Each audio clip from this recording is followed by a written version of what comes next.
La boda. A las 3 en punto de la tarde del día siguiente, Harry, Ron, Fred y George se plantaron frente a la gran carpa blanca, montada en el huerto de árboles frutales, esperando a que llegaran los invitados de la boda.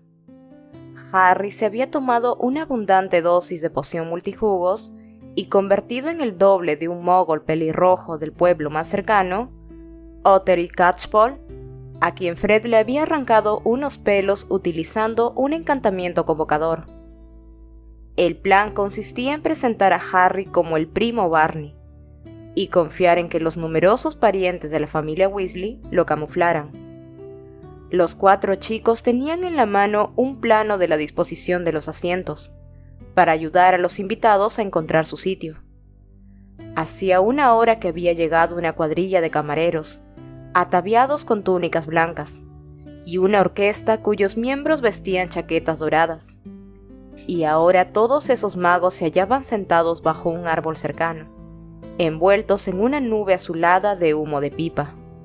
Desde la entrada de la carpa se veían en su interior hileras e hileras de frágiles sillas, asimismo doradas, colocadas a ambos lados de una larga alfombra morada, y los postes que sostenían la carpa estaban adornados con flores blancas y doradas.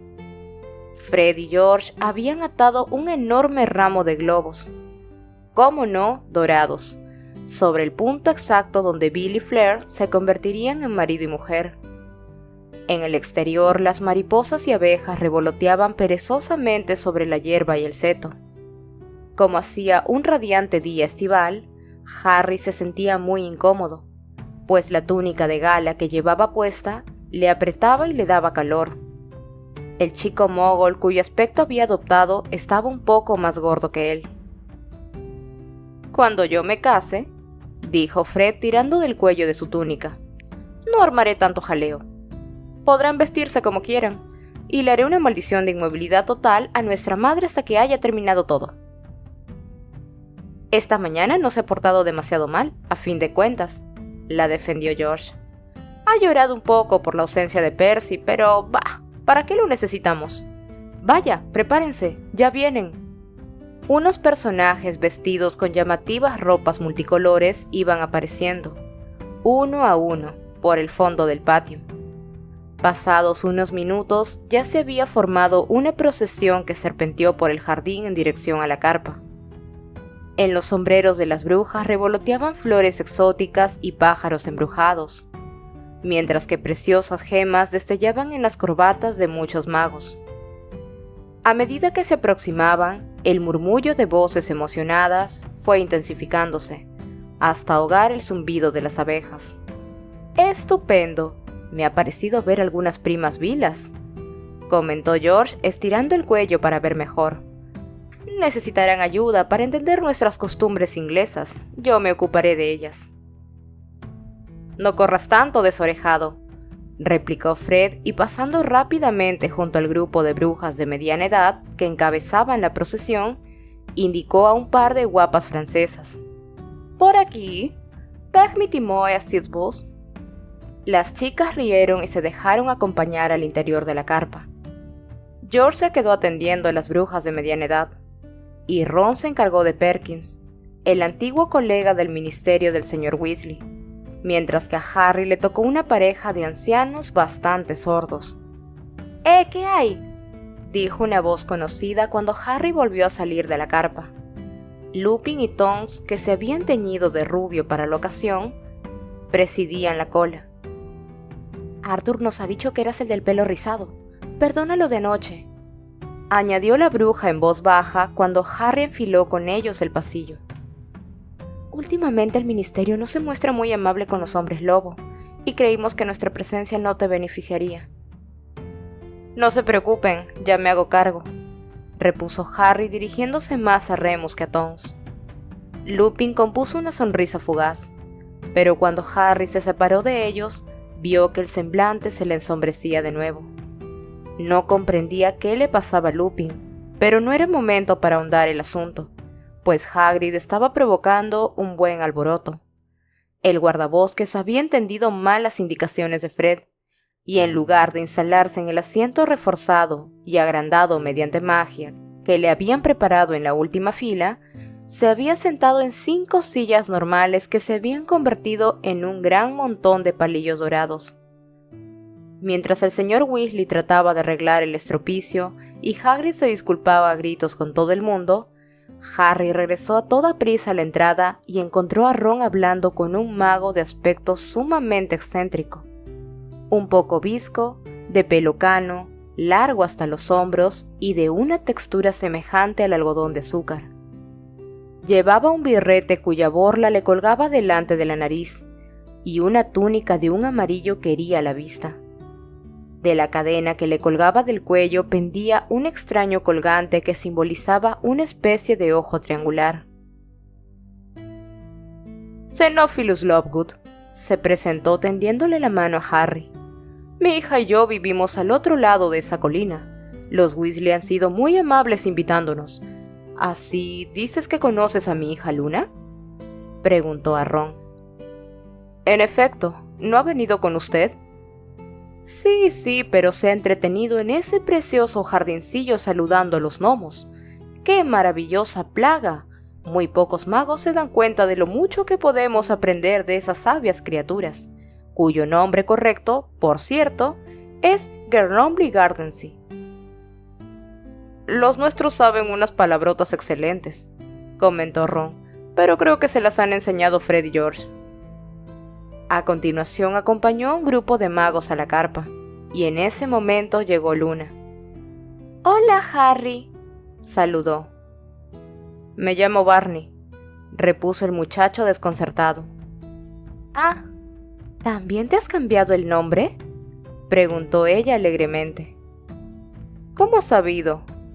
«Bueno, por tu expresión».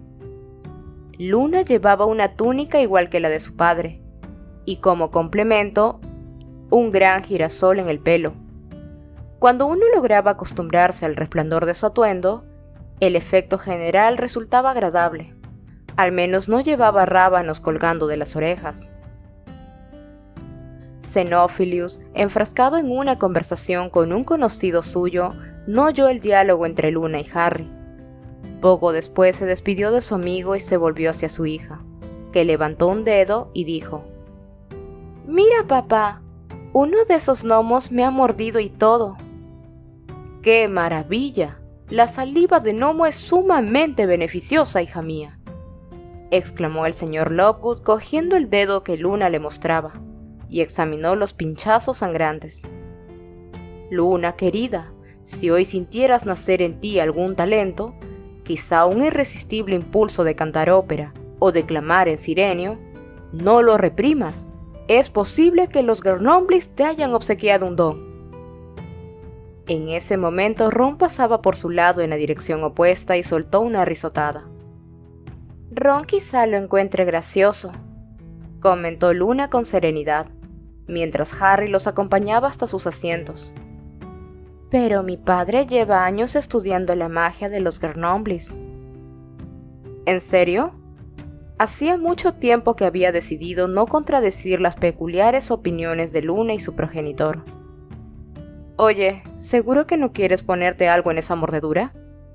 «No, no es nada, de verdad», repuso ella chupándose el dedo con aire soñador y mirando a Harry de arriba abajo. «Estás muy elegante.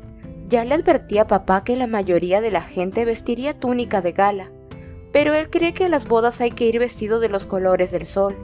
Ya sabes, da buena suerte». Luna fue a sentarse con su padre, y entonces reapareció Ron con una bruja muy anciana cogida de su brazo. La picuda nariz, los párpados de bordes rojizos y el sombrero rosa con plumas le conferían el aspecto de un flamenco enojado. «Y tienes el pelo demasiado largo. Ronald, al principio te he confundido con Ginebra por las barbas de Merlín. ¿Cómo se ha vestido Xenophilus Lovegood? Parece una tortilla. ¿Y tú quién eres?», le espetó a Harry. «Ah, sí, tía Muriel, te presento a nuestro primo Barney». «¿Otro Weasley? Vaya, se reproducen como gnomos. ¿Y Harry Potter? ¿No ha venido? Esperaba conocerlo. Creía que era amigo tuyo, Ronald, ¿o solo alardeabas? No, es que no ha podido venir.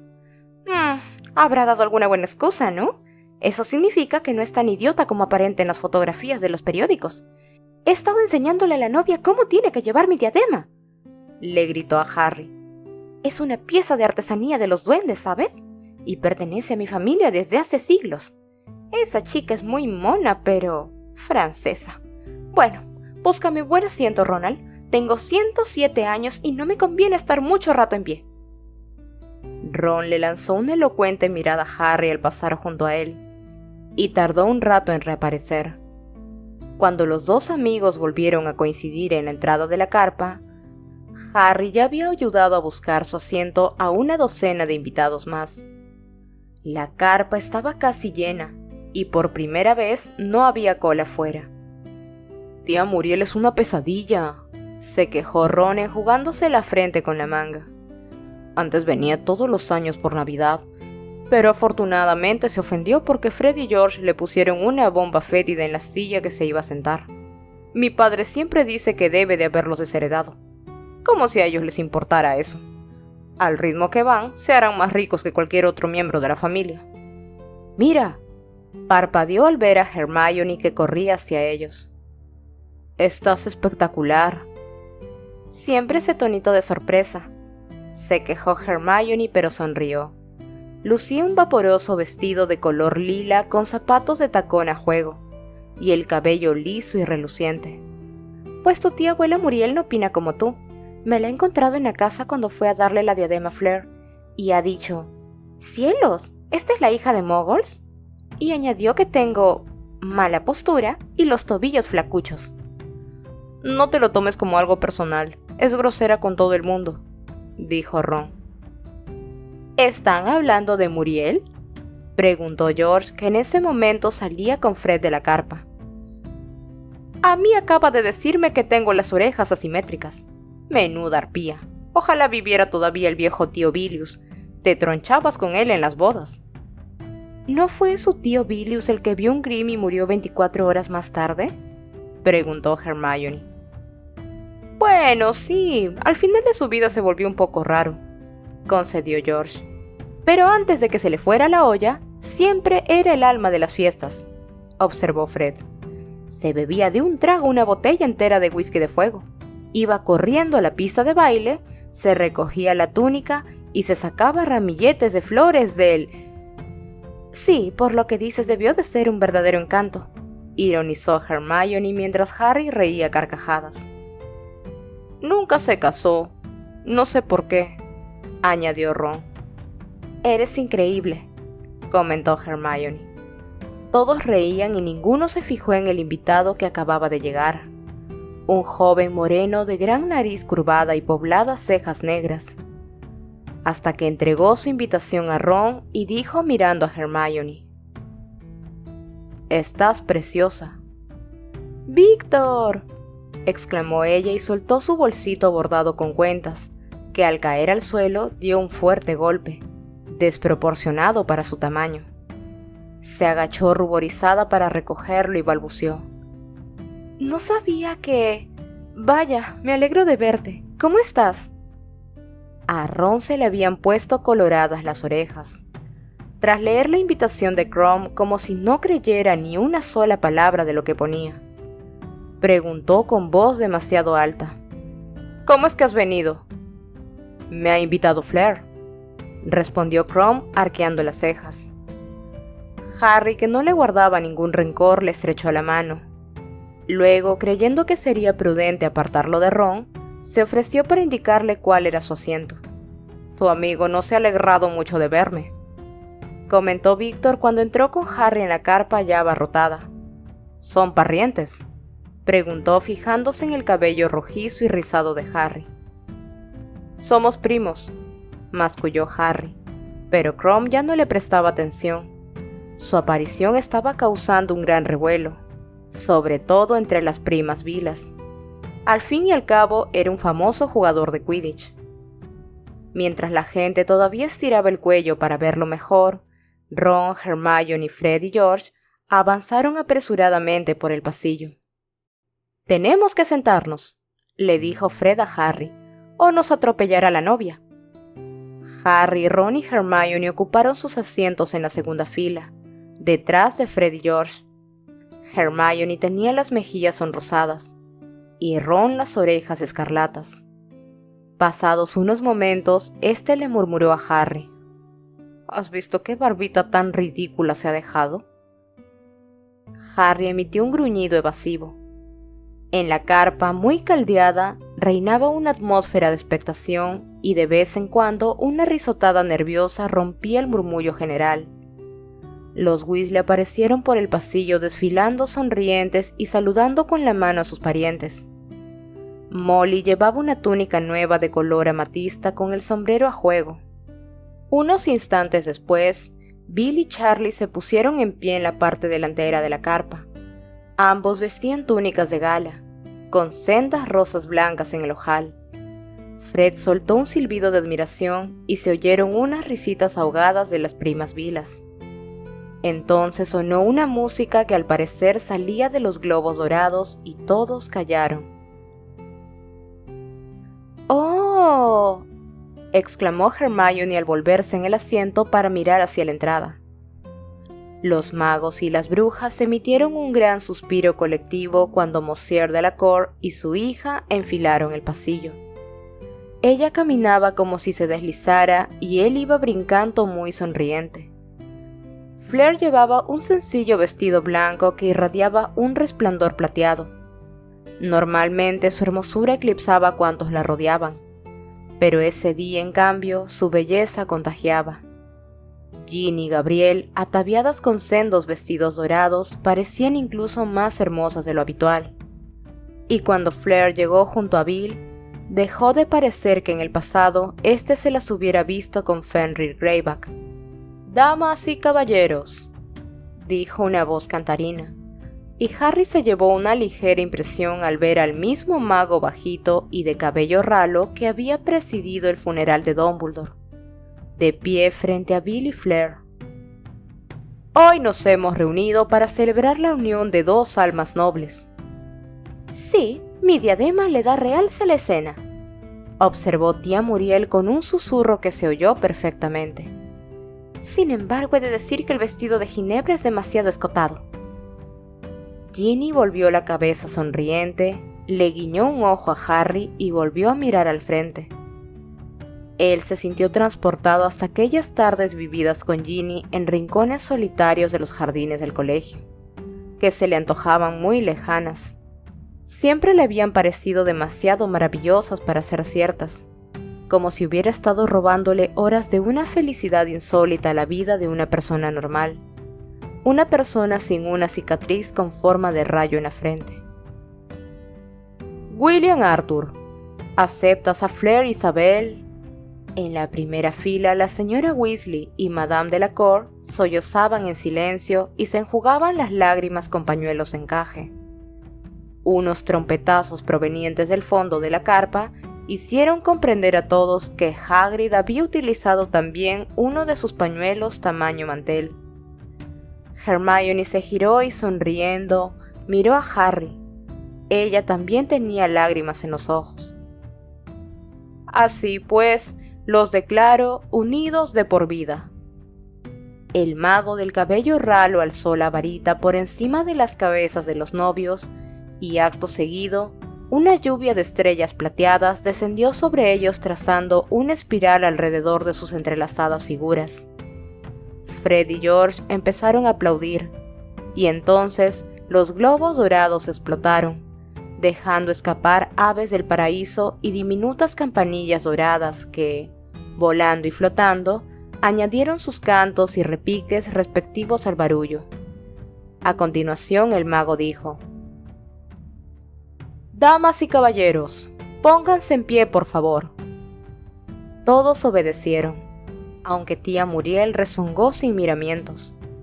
Entonces el hombrecillo agitó su varita mágica. Los asientos de los invitados ascendieron con suavidad al mismo tiempo que se desvanecían las paredes de la carpa. De pronto se hallaron bajo un toldo sostenido por postes dorados. gozando de una espléndida vista del patio de árboles frutales y los campos bañados por el sol. Luego, un charco de oro fundido se extendió desde el centro de la carpa y formó una brillante pista de baile.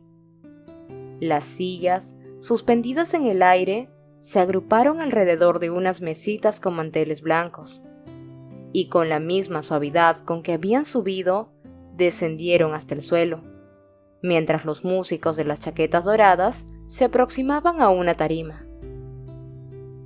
¡Qué pasada!, dijo Ron admirado. Entonces aparecieron por todas partes los camareros. Algunos llevaban bandejas de plata con zumo de calabaza, cerveza de mantequilla y whisky de fuego, y otros tambaleantes montañas de tartas y bocadillos. «Tenemos que ir a felicitarlos», dijo Hermione poniéndose de puntillas para ver a Bill y Fleur, que habían desaparecido en medio de una multitud de invitados que se habían acercado a darles la enhorabuena. «Ya habrá tiempo para eso», replicó Ron y cogió 3 vasos de cerveza de mantequilla de la bandeja de un camarero que pasaba cerca. Le dio uno a Harry. «Coge esto, Hermione. Vamos a buscar una mesa». «No, ay no. Lo más lejos posible de tía Muriel». Ron guió a sus amigos por la vacía pista de baile, sin dejar de mirar a derecha e izquierda, y Harry tuvo la seguridad de que vigilaba por si veía a Krum. Cuando consiguieron llegar al otro extremo de la carpa, casi todas las mesas estaban llenas. La más vacía era la que ocupaba Luna, sola. «¿Te importa que nos sentemos contigo?», le preguntó Ron. «No, ¿qué va? Mi padre ha ido a darle su regalo a los novios». «¿Qué es? ¿Una provisión inagotable de guardirraíces?», quiso saber Ron. Hermione le lanzó un puntapié por debajo de la mesa, pero no le dio a Ron, sino a Harry, quien, lagrimeando de dolor, perdió momentáneamente el hilo de la conversación. La orquesta había atacado un vals. Los novios fueron los primeros en dirigirse a la pista de baile, secundados por un fuerte aplauso. Al cabo de un rato, el señor Weasley guió hasta allí a Madame Delacour, y lo siguieron la señora Weasley y el padre de Fleur. «Me gusta esa canción», comentó Luna meciéndose, y segundos más tarde se levantó y fue a la pista de baile, donde se puso a evolucionar con los ojos cerrados y agitando los brazos al compás de la música. «¿Verdad que esa chica es genial?», comentó Ron sonriendo con admiración. «Siempre tan lanzada». Pero la sonrisa se le borró rápidamente, porque Víctor Krum acababa de sentarse en la silla de Luna. Hermione se aturrulló un poco, aunque esta vez Krum no había ido a dedicarle halagos. Con el entrecejo fruncido, el muchacho preguntó: «¿Quién es ese hombre que va de amarrillo chillón?». «Xenophilius Lovegood, el padre de una amiga nuestra», contestó Ron con tono cortante, indicando que no estaban dispuestos a burlarse del personaje, pese a la clara incitación de Krum. «Vamos a bailar», le dijo con brusquedad a Hermione. Ella se sorprendió, pero asintió complacida y se levantó. La pareja no tardó en perderse de vista en la abarrotada pista de baile. «¿Salen juntos?», preguntó Krum. «Pues más o menos», respondió Harry. «¿Quién eres tú?». «Barney Weasley». Se estrecharon la mano. «Oye, Barney, ¿conoces bien a ese tal Lovegood?». «No, acabo de conocerlo. ¿Por qué?». Krum miró por encima de su vaso a Xenophilius, que charlaba con unos magos al otro lado de la pista. «Porque si no me hubiera invitado Fleur, lo retaría a duelo ahora mismo por llevar ese repugnante símbolo colgado del cuello». «¿Repugnante símbolo?», se extrañó Harry mirando también a Lovegood. Aquel extraño ojo triangular le brillaba sobre el pecho. «¿Por qué? ¿Qué significa?». «Tiene que ver con Grindelwald. Es el símbolo de Grindelwald». «¿Te refieres al mago tenebroso que fue derrotado por Dumbledore?». «Exacto, ese mismo». Crom movía la mandíbula como si mascara chicle. Añadió: Grindelwald mató a mucha gente, ¿sabes? A mi abuelo, por ejemplo. Aunque ya sé que nunca tuvo mucho poder en este país. Dicen que le temía a Dumbledore, y con razón, en vista de cómo terminó. Pero eso... Apuntó con un dedo a Xenophilius. Ese es un símbolo, lo he reconocido al instante. Grindelwald lo grabó en una pared de Durmstrang cuando estudiaba allí. Algunos idiotas lo copiaron en sus libros y su ropa. Querrían impresionar, darse aires, hasta que un grupo de los que habíamos perdido algún familiar a manos de ese individuo les dimos una lección. Crom hizo crujir los nudillos amenazadoramente y fulminó con la mirada a Lovegood. Harry estaba perplejo.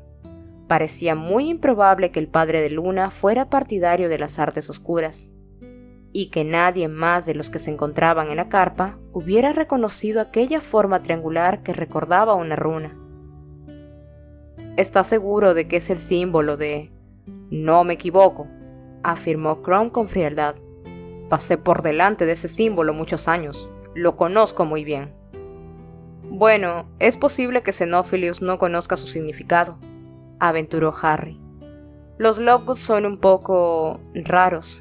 No me extrañaría que lo hubiera encontrado por ahí y creyera que se trata del corte transversal de la cabeza de un Snorkack de cuernos arrugados o vete tú a saber qué». «¿Un corte transversal de qué?» «Yo no sé qué son, pero al parecer él y su hija fueron de vacaciones en busca de...» Harry reparó en que no estaba trazando un perfil muy positivo de Luna y su padre. «Mira, es esa», añadió señalando a la chica que seguía bailando sola, agitando los brazos como si intentara ahuyentar moscas. «¿Por qué hace eso?» «Creo que trata de deshacerse de un torposoplo», contestó Harry, que había reconocido los síntomas. Ron pareció sospechar que Harry se estaba burlando de él. Entonces sacó su varita mágica de la túnica y se dio unos golpecitos amenazadores en el muslo. Del extremo de la varita salieron chispas. «Gregorovich», exclamó Harry emocionado, y sobresaltó a Víctor. Al ver la varita de este se había acordado del momento en que Ollivander la cogió y la examinó con detenimiento, antes del torneo de los Tres Magos. «¿Qué pasa con ese hombre?», preguntó Víctor con recelo. «Es un fabricante de varitas». «Eso ya lo sé». «Es quien confeccionó la tuya. Por eso pensé... el Quidditch». «¿Cómo sabes que Gregorovich hizo mi varita?» Cada vez desconfiaba más. «Pues creo que lo leí en algún sitio, en una revista de tus admiradoras», improvisó Harry y Víctor se aplacó un poco. «No recuerdo haber hablado de eso con mis admiradoras». «Oye, ¿dónde vive Gregorovich ahora?» El otro puso cara de desconcierto y replicó: «Se retiró hace años. Fui uno de los últimos que le compró una barrita. Son las mejores, aunque ya sé que ustedes, los británicos, tienen muy bien considerado a Ollivander». Harry no contestó y fingió observar a los bailarines, igual que Crom, aunque en realidad estaba sumido en sus pensamientos. Con que Voldemort buscaba a un célebre fabricante de varitas. No tuvo que desvanarse mucho los sesos para encontrar la razón. Seguramente se debía al comportamiento de su varita la noche en que Voldemort lo había perseguido por el cielo. La varita de acebo y pluma de fénix había vencido a la varita prestada, algo que Ollivander no había previsto ni sabido explicar. ¿Encontraría Gregorovich otra solución? ¿Sería verdad que era más experto que Ollivander y conocía secretos sobre las varitas que éste ignoraba? «Esa chica es muy guapa», comentó Crom sacando de su ensimismamiento a Harry. Señalaba a Ginny, que acababa de acercarse a Luna.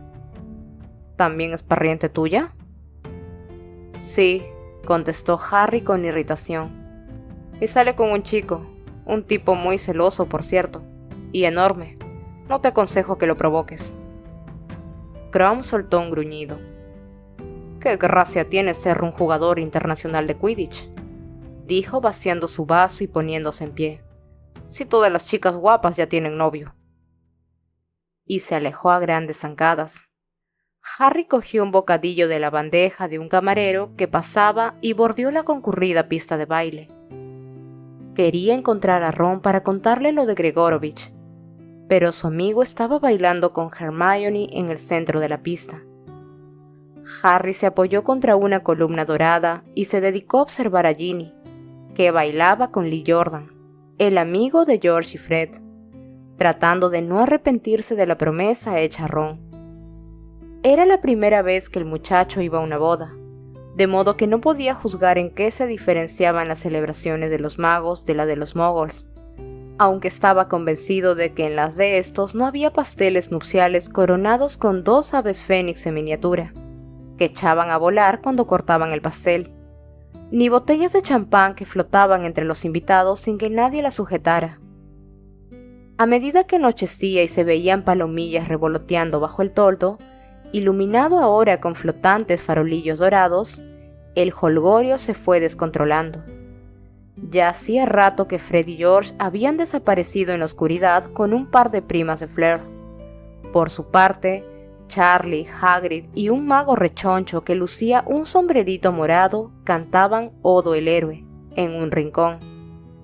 Harry deambuló entre el gentío para huir de un tío de Ron que estaba borracho y dudaba si él era su hijo o no, y se fijó en un anciano mago sentado solo a una mesa. Una nube de cabello blanco le confería el aspecto de una flor de diente de león, mientras que un apolillado fez le coronaba la cabeza. Aquel individuo le resultó vagamente familiar. Se estrujó los sesos y de pronto cayó en la cuenta de que era Elphias Doge, miembro de la Orden del Fénix y autor de la nota necrológica de Dumbledore. Harry se acercó a él y le dijo: ¿Puedo sentarme? Por supuesto, muchacho, repuso Doge con su voz aguda y entrecortada. Una vez se hubo sentado, Harry se inclinó hacia el mago y le susurró: Señor Doge, soy Harry Potter. Doge sofocó un grito y exclamó: ¡Hijo mío! Arthur me había dicho que estabas aquí disfrazado. ¡Cuánto me alegro! Es un honor. Entusiasmado, Doge se apresuró a servirle una copa de champán. Quería escribirte, añadió en voz baja. Después de lo de Dumbledore. ¡Qué conmoción! Y para ti debió de ser... Los ojillos se le anegaron en lágrimas. Vi la nota necrológica que escribió para el profeta, repuso Harry. No sabía que conociera usted también al profesor Dumbledore. Mejor que nadie, replicó Doge enjugándose las lágrimas con una servilleta. Al menos era el que lo conocía desde hace más tiempo, dejando de lado a Aberforth. Y no sé por qué la gente suele dejar de lado a Aberforth. Hablando del profeta, no sé si usted vio, señor Doge. Llámame Elphias, por favor. Está bien, Elphias. No sé si leyó usted su entrevista con Rita Skeeter sobre Dumbledore. Doge enrojeció de rabia. Sí, Harry, la leí. Esa mujer, aunque sería más acertado decir ese buitre, no dejó de acosarme hasta que accedí a su entrevista. Me avergüenza reconocer que fui muy grosero con ella. Le dije que era una arpía y una entrometida, y como quizá hayas comprobado, eso la animó a poner en entredicho mi cordura. Sí, en esa entrevista Rita Skeeter insinuaba que en su juventud el profesor Dumbledore anduvo metido en las artes oscuras. No te creas ni una palabra de esa mujer, ni una sola, Harry. No permitas que empañe tu recuerdo de Albus. El chico observó el serio y afligido semblante del mago, y en lugar de tranquilizarse se sintió frustrado. ¿Acaso aquel hombre creía que eso era tan fácil? ¿Que a él le resultaba sencillo no dar crédito a semejantes acusaciones? Tal vez no entendía que él necesitaba estar seguro y saberlo todo. Doge pareció adivinarle los sentimientos, porque puso cara de preocupación y se apresuró a añadir: Harry, Rita Skeeter es una espantosa... Pero lo interrumpió una estridente risa. ¿Has mencionado a Rita Skeeter? ¡Ah, me encanta! Leo todos sus artículos. Harry y Doge volvieron la cabeza y vieron a tía Muriel plantada ante ellos, con una copa de champán en la mano y las plumas del sombrero revoloteando. ¿Sabías que he escrito un libro sobre Dumbledore? Hola, Muriel, le saludó Dodge. Sí, precisamente estábamos hablando. Oye tú, cédeme tu silla, tengo 107 años. Otro primo pelirrojo de los Weasley se levantó de un brinco de la silla, alarmado. Tía Muriel le dio la vuelta con sorprendente vigor y se sentó en ella, entre Dodge y Harry. Hola otra vez, Barry, o como quiera que te llames, le dijo a Harry. A ver, ¿qué estabas diciendo de Rita Skeeter, Elfias? ¿Sabes que he escrito una biografía de Dumbledore? Estoy impaciente por leerla. A ver si me acuerdo de encargarla en Flourish y Bloods. Ante semejante comentario, Dodge se puso tenso y muy serio. Pero tía Muriel se limitó a vaciar su copa de un trago y chascó los huesudos dedos para que un camarero que pasaba le sirviera otra. Bebió un nuevo trago de champán, eructó y dijo: No hace falta que me miren como dos ranas disecadas. Antes de que se convirtiera en una persona tan decente, tan respetada y tal, circulaban ciertos rumores extraños sobre Albus. Chismes no contrastados, aseguró Dodge y volvió a enrojecer como un tomate. No me extraña que digas eso, Elfias, repuso tía Muriel riendo socarronamente. Ya vi cómo esquivabas los temas peliagudos en esa nota necrológica que escribiste. Lamento que pienses así, se defendió el mago todavía con más frialdad. Te aseguro que la escribí con el corazón. Sí, todos sabemos que lo adorabas. Apuesto a que seguirás pensando que era un santo, aunque resulta que es verdad que mató a su hermana, la Squib. ¡Muriel!, exclamó Dodge. Un frío que no tenía nada que ver con el champán helado estaba invadiendo el pecho de Harry. ¿Qué quiere decir?, le preguntó a Muriel. ¿Quién opinaba que su hermana era un Squib? Yo creía que estaba enferma. Pues andabas equivocado, Barry, afirmó ella encantada con el efecto logrado. Además, ¿qué vas a saber tú de toda esta historia? Sucedió hace muchos años, antes de que nacieras, querido, y la verdad es que los que entonces vivíamos nunca llegamos a averiguar qué pasó en realidad. Por eso estoy deseando saber qué ha descubierto Rita Skeeter. Dumbledore mantuvo silencio sobre su hermana mucho tiempo. Falso, farfulló Dodge. Absolutamente falso. Nunca me dijo que su hermana fuera un Squib, murmuró Harry sin darse cuenta. Todavía tenía el frío metido en el cuerpo. ¿Y por qué diantre iba a decírtelo?, chilló Muriel oscilando un poco en la silla mientras intentaba enfocar a Harry. La razón por la que Albus nunca hablaba de Ariana, terció Elfias con voz emocionada, es, creo yo, evidente. Su muerte lo dejó tan destrozado que... Pero, ¿por qué nadie la vio jamás, Elfias?, le espetó Muriel. ¿Por qué la mayoría de nosotros ni siquiera conocía su existencia hasta que sacaron su ataúd de la casa y celebraron un funeral por ella? ¿Dónde se hallaba el venerable Albus mientras Ariana se consumía encerrada en ese sótano? Pues estaba luciéndose en Hogwarts y nunca le importó lo que sucedía en su propia casa. ¿Cómo que encerrada en un sótano?, preguntó Harry. ¿Qué significa todo esto? Dodge estaba consternado. Tía Muriel volvió a soltar una estridente risotada y contestó: La madre de Dumbledore era una mujer temible, sencillamente temible, hija de Muggles, aunque creo que ella pretendía no serlo. Nunca pretendió nada parecido. Kendra era una buena mujer, susurró Dodge con tristeza. Pero tía Muriel no le hizo caso. Orgullosa y muy dominante, la clase de bruja que se habría avergonzado de haber dado a luz a un Squib. Ariana no era un Squib, resolló Dodge. Eso lo dices tú, Elfias, pero entonces explícame por qué nunca fue a Hogwarts. Y se volvió hacia Harry. En aquella época, a los Squibs se los escondía, pero llevar las cosas al extremo de encarcelar a una niñita en casa y hacer como si no existiera... Te digo que eso no ocurrió así, insistió Dodge, pero la anciana continuó como una apisonadora, dirigiéndose a Harry. Enviaban a los Squibs a colegios de Muggles y los animaban a integrarse en su comunidad. esa solución era mucho más altruista que intentar buscarles un lugar en el mundo mágico, donde siempre habrían sido individuos de segunda clase. Pero como es lógico, Kendra Dumbledore jamás habría enviado a su hija a un colegio de muggles. Ariana estaba delicada, le interrumpió Dodge a la desesperada. Su mala salud nunca le permitió. ¿Nunca le permitió salir de casa?, soltó Muriel con sorna. Sin embargo, nunca la llevaron a San Mungo, ni le pidieron a ningún senador que la visitara.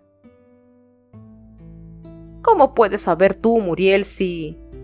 Por si no lo sabías, Elfias, mi primo Lancelot era senador de San Mungo en esa época, y le dijo a mi familia, en la más estricta confidencialidad, que nunca había visto a Ariana por allí. Lancelot consideraba que todo era muy, pero que muy sospechoso. Dodge estaba al borde del llanto. Tía Muriel, que por lo visto estaba disfrutando de lo lindo, chasqueó otra vez los dedos para que le sirvieran más champán. Mientras escuchaba como atontado, Harry pensó en los Dursley, que lo habían recluido, encerrado y mantenido en secreto por el único delito de ser mago.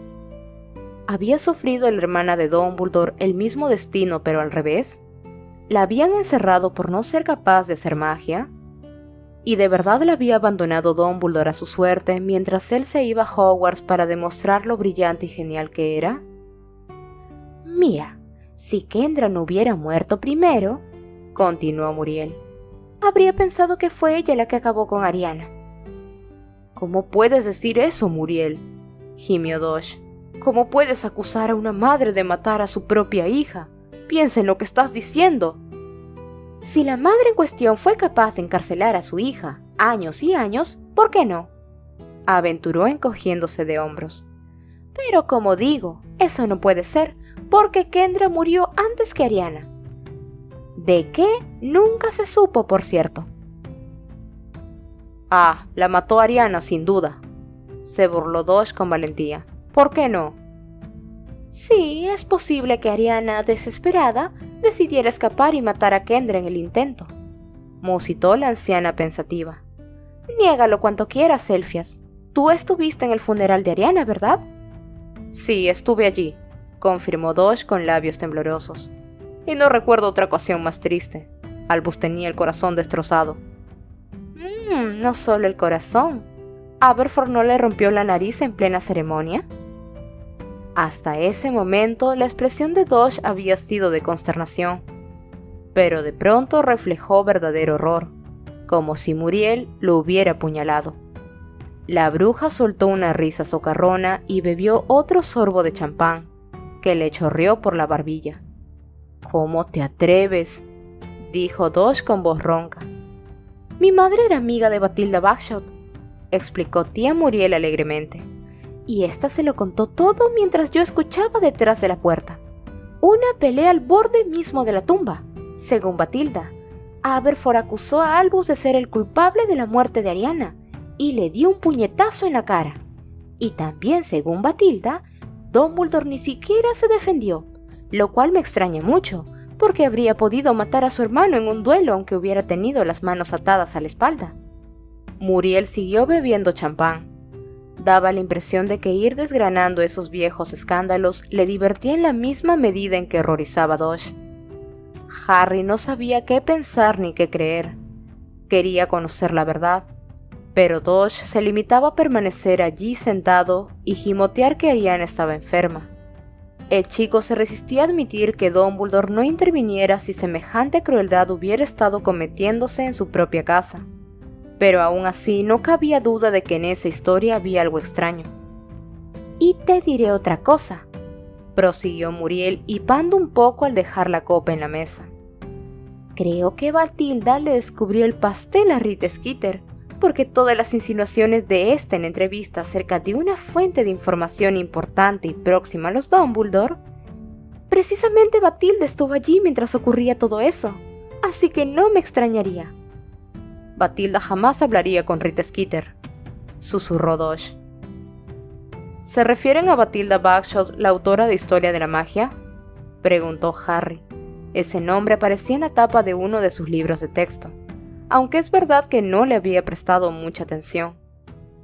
En efecto, muchacho, afirmó Dodge aferrándose a su pregunta como a un clavo ardiendo. Una historiadora de la magia de gran talento y vieja amiga de Albus. He oído decir que ya chochea, aseguró tía Muriel con desparpajo.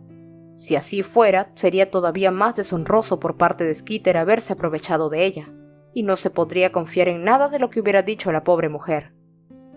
Bueno, existen maneras de rescatar los recuerdos, y estoy segura de que Rita Skeeter las conoce todas. Pero aunque Batilda esté chalada del todo, también estoy segura de que todavía conserva fotografías, quizá incluso cartas. Conocía bien a los Dumbledore. Yo diría que valía la pena hacer el viaje hasta Godric's Hollow. Harry, que estaba bebiendo un sorbo de cerveza de mantequilla, se atragantó. Dodge le dio unas palmadas en la espalda mientras el chico tosía, mirando a tía Muriel con ojos llorosos. Cuando recuperó la voz, preguntó: ¿Batilda Bagshot vive en Godric's Hollow? Sí, claro. Lleva allí una eternidad. Los Dumbledore se fueron a vivir ese lugar cuando encarcelaron a Percival, y ella era su vecina. ¿Los Dumbledore vivían en Godric's Hollow? Sí, Barry, eso es lo que acabo de decir, remachó tía Muriel con impaciencia. Harry se sentía vacío. En 6 años, Dumbledore no le había dicho ni una sola vez que ambos habían vivido y perdido a sus seres queridos en Godric's Hollow. ¿Por qué? ¿Estarían los padres de Harry enterrados cerca de la madre y la hermana del anciano profesor? ¿Habría visitado las tumbas de su familia y pasado quizá al lado de las de Lily James? Sea como fuere, jamás se lo había mencionado a Harry, y jamás se había molestado en decírselo.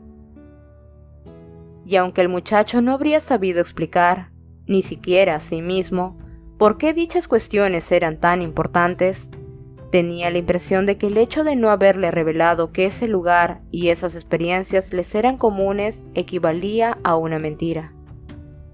Así pues, se quedó sentado con la vista al frente. No se dio cuenta de que Hermione había abandonado la pista hasta que arrastró una silla y se sentó a su lado. «No puedo seguir bailando ni un minuto más», resopló y se quitó un zapato para frotarse la planta del pie. «Ron ha ido a buscar más cerveza de mantequilla. ¡Uy, qué raro! Acabo de ver a Víctor darle la espalda bruscamente al padre de Luna, como si hubieran estado discutiendo». Bajó la voz y mirándolo a los ojos preguntó: «¿Te encuentras bien, Harry?»